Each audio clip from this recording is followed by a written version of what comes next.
ओ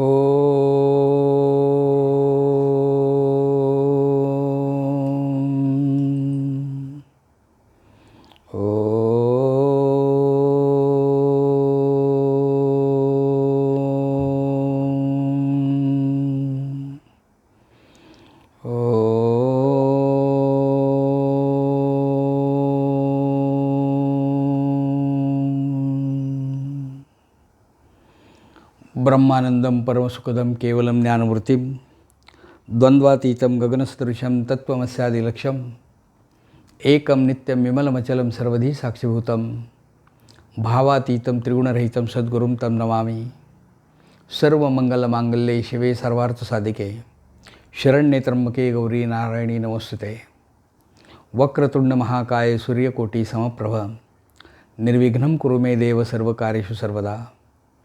गुरुर्ब्रह्मा गुरुर्विष्णू गुरुर्देव महेश्वरः गुरु साक्षात परब्रह्म तस्मै श्री गुरवे नमः। सर्वांना रामकृष्ण हरी, रामकृष्ण हरी, रामकृष्ण हरी। आज आपण गणेश पुराणाचा उपासना खंडातला शेवटचा भाग ऐकत आहोत आणि सांगायला खूप आनंद होतो की उपासना खंडावर जवळजवळ आपण 30 भाग केले आणि वेगवेगळ्या प्रकारच्या कथा आणि गणेशाचं महत्त्व, गणपतीचं महत्त्व आपल्याला ऐकायला मिळालं। मलाही सांगताना खूप आनंद झाला। अनेक प्रकारच्या ग्रंथांचा त्यासाठी अभ्यास करावा लागला आणि जे वाचलेलं आहे, जे काही ऐकिवातलं आहे ते सोप्या भाषेमध्ये आपणासमोर सांगण्याचा प्रयत्न केला। मी किसन महाराज चौधरी पसायदान यूट्यूब चॅनलवरून आपण गणेश पुराणातल्या कथा ऐकत आहोत। खूप छान अशा प्रकारचा प्रतिसाद आपण देत आहात, याचा मनस्वी आनंद होतो आहे। आज एक शेवटचा कथाभाग असा सांगणार आहे की मानवी जीवनामध्ये अहंकार किती वाईट असू शकतो। मला एक परवा क्लिप वाचायला मिळाली मोबाईलवरच, कुणाची असेल माहीत नाही, परंतु फार छान काही गोष्टी वाचायला मिळतात, ऐकायला मिळतात। सारांश रूपाने ती क्लिप अशी होती की प्रभू रामचंद्र आणि लक्ष्मण रावणाचा पराभव करून अयोध्येला आलेले आहेत आणि कौसल्या मातेला भेटले। कौसल्या मातेने विचारलं प्रभूंना, रामाला विचारलं की मारलंस का त्या रावणाला? तूच मारलंस ना त्या रावणाला? तेव्हा प्रभूंनी मोठं सुंदर उत्तर दिलं। प्रभू रामचंद्र म्हणाले की रावण को मैंने नहीं मारा, रावण को मैंने ही मारा। अर्थ आपल्या लक्षात आला असेल, रावणाला मी नाही मारलं, रावणाला मी ने मारलं। म्हणजे रावणामधला जो अहंकार होता त्या अहंकाराने त्याला मारलं। थोडक्यात एक गोष्ट आपल्या लक्षात येते की जीवनामध्ये अहंकार असता कामा नये। गणेश पुराणामध्येच अशाच प्रकारची एक मनोरंजक गोष्ट आली आहे। भगवान शंकर आणि पार्वती कैलास पर्वतावर गप्पा मारत बसलेले होते। मला कधीकधी या पुराण कथांचं मोठं नवल वाटतं। बहुतेक पुराण कथांची सुरुवात ही अशीच झालेली असते। एकदा भगवान शंकर आणि पार्वती माता कैलास पर्वतावर गप्पा मारत बसलेले होते। मी कधीकधी विचार करतो की गप्पा मारायला यांना कसा वेळ मिळत असेल दोघांना।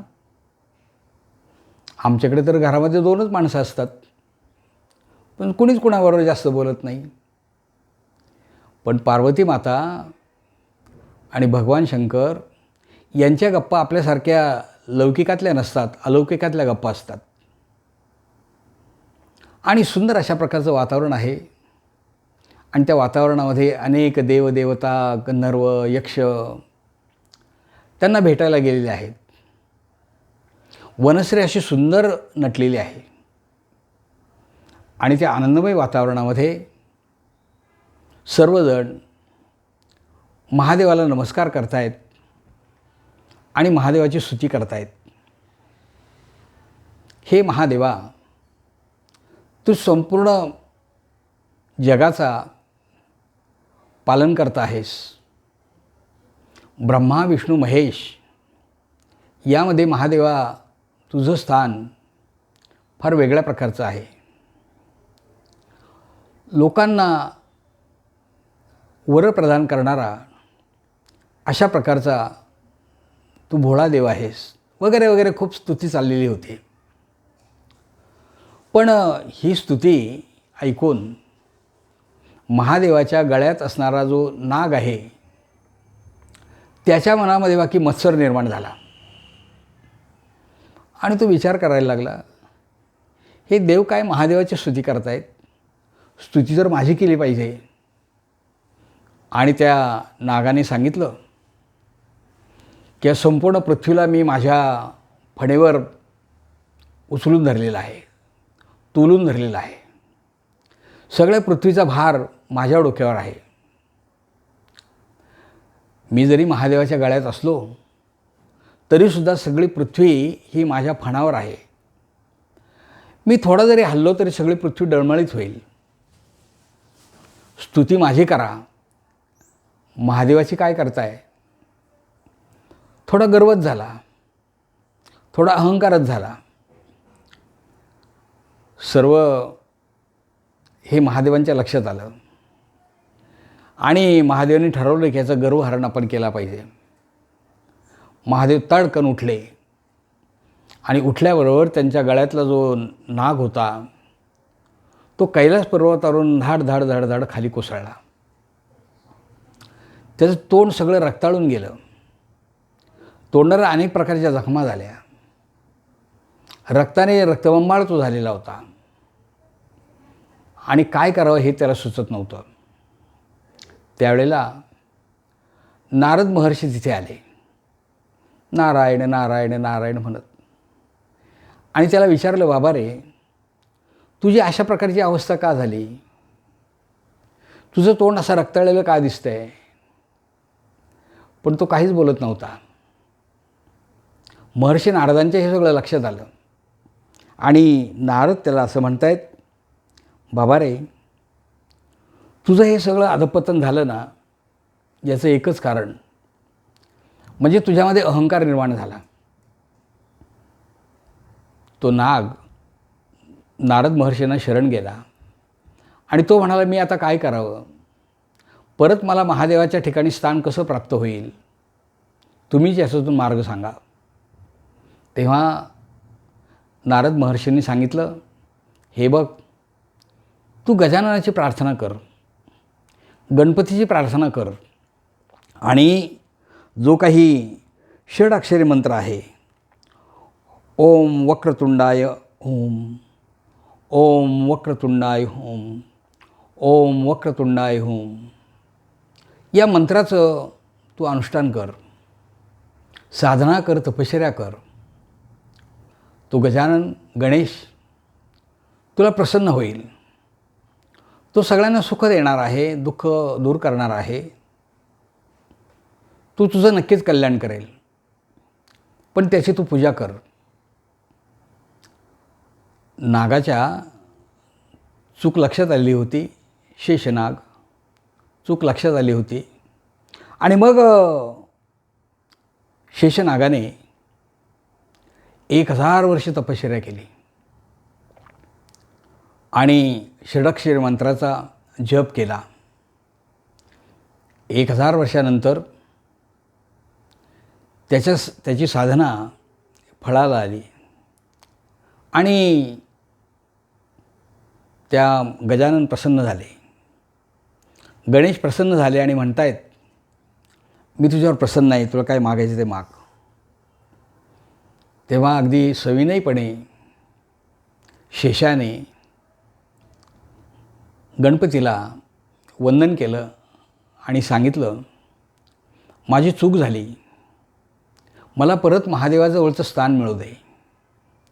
माझ्या मनामध्ये महादेवाबद्दलची असलेली श्रद्धा आणि माझ्याजवळ असणारी महादेवांची भक्ती ही कधीही कमी होऊन देऊ नकोस. मला पुन्हा महादेवाच्या गळ्यातलं स्थान मिळू दे. गणपतीने सांगितलं, तथास्तु. आणि मग पुन्हा शिष्याला महादेवाच्या जवळ स्थान मिळालेलं आहे. ज्या ठिकाणी त्यांनी साधना केली त्या ठिकाणी त्यांनी गणपतीचं एक मंदिर बांधलं. राम आणि लक्ष्मण हे ज्या ठिकाणी होते तिथे रावणाची बहीण शूर्पणखा आलेली होती आणि शूर्पणखेचं नाक ज्या ठिकाणी कापलं ते हे साधनेचं ठिकाण. त्या ठिकाणाला आपण नाशिक असं म्हणतो. आजही गणेशाला मोदक प्रिय आहेत म्हणून मोदकासारखे दगडसुद्धा आपल्याला त्या ठिकाणी दिसतात. गणेश प्रसन्न झालेले आहेत आणि शेषाने त्यांची मूर्ती त्या ठिकाणी स्थापन केली. त्या मूर्तीला धरणीधर अशा प्रकारचं नाव प्राप्त झालं. हा इथला कथाभाग अहंकाराचा परिणाम किती वाईट होतो हे सांगितलं. जाता जाता ब्रह्मदेवाने व्यासांना सृष्टीची उत्पत्ती कशी झाली हेही सांगितलं. हजारो वर्षानंतर या पृथ्वीतलावर प्रलय होतो. प्रलय झाला की सगळ्या सृष्टीचा संहार होतो. सृष्टीत कोणीच राहत नाही. त्यावेळेला देवाने ब्रह्मदेवाला सांगितलं की पुन्हा ही सगळी सृष्टी निर्माण कर. ब्रह्मदेवाने सृष्टी निर्माण करायची आज्ञा पाळली आणि त्यांनी पहिल्यांदा गणेशाला वंदन केलं, गजाननाला वंदन केलं आणि ही सृष्टी निर्माण करण्याचं ठरवलं. गजाननाची पूजा करताना तांबडी फुलं, 21 मोदक, दुर्वा की ज्या गजाननाला अत्यंत प्रिय असतात त्या समर्पित केल्या आणि त्यामुळं अफाट शक्ती ब्रह्मदेवाला प्राप्त झाली आणि सृष्टी निर्माण करण्याचं कार्य त्यांच्याकडनं हे पुन्हा होऊ लागलं. यांना ब्रह्मदेवाने 7 मानसपुत्र निर्माण केले. त्या 7 मानसपुत्रांमध्ये कश्यप, गौतम, जमदग्नी, वसिष्ठ, भारद्वाज आणि विश्वामित्र इत्यादी 7 मानसपुत्र तयार केले. आणि हे अत्यंत बुद्धिमान होते, अत्यंत ज्ञानी होते. ज्ञानवंत आणि बुद्धिवंत अशा प्रकारचे हे 7 पुत्र होते. आणि सृष्टी निर्माण कार्यामध्ये यांचा फार महत्त्वाचा वाटा होता. त्यात कश्यप हे अत्यंत बुद्धिमान आणि त्यांनी एकाक्षरी मंत्राचा जप केला, गणेशाच्या एकाक्षरी मंत्राचं अनुष्ठान केलं. 1000 वर्षे त्यांनी तपश्चर्या केली. 1000 वर्षाची साधना पूर्ण झाल्यानंतर गणेशाचा आशीर्वाद मिळाला, गणपतीचा आशीर्वाद मिळाला. कश्यपांना 14 स्त्रिया. या 14 स्त्रियांच्यामध्ये दिती आहे, आदिती आहे, दनू आहे, नंतर कद्रू आहे, विनता आहे, नंतर अशा दिती, आदिती वगैरे ह्या सगळ्या 14 स्त्रिया. याच्यामध्ये प्रत्येक स्त्रीपासून पुढे काही प्रजा निर्माण झाली. दितीपासून दैत्य तयार झाले, आदितीपासून देव आणि गंधर्व तयार झाले, नंतर दनूपासून दानव तयार झाले आणि इतरांपासून राक्षस, भूचर, जलचर, खचर आणि अनेक प्रकारची प्राणीसृष्टी, त्याच्यामध्ये मग नद्या, पर्वत अशा प्रकारची सृष्टीसुद्धा निर्माण झाली. आणि या सृष्टी निर्मितीमध्ये अनेक प्रकारचे प्राणी, त्याच्यामध्ये सर्प असतील, पशु असतील, पक्षी असतील, या सर्वांची निर्मिती या 14 स्त्रियांपासून झाली. आणि मग ही सगळी सृष्टी निर्माण झाल्यानंतर यांना खूप आनंद झाला.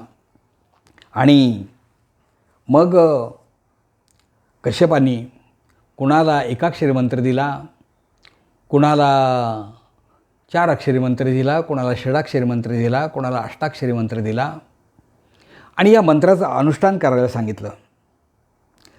आणि हेही सांगितलं की बाबांनो, सृष्टीतल्या प्रत्येक व्यक्तीला सांगितलं की बाबांनो, तुम्ही गणेशाचं पूजन करा, चतुर्थी करा, चतुर्थीचं व्रत करा, संकष्टी चतुर्थीचं व्रत करा. आणि गणेशाला मोदक आवडतात, लाल फुलं आवडतात, दुर्वा आवडतात. गणेशाला हे सगळं समर्पित करत चला. तो गणेश किंवा तो सुखकर्ता आणि दुःखहर्ता तुमचं सर्वांचं कल्याण करेल. तुमच्या जीवनामध्ये सर्व प्रकारचे सुख प्राप्त होतील आणि दुःख ही दूर जातील.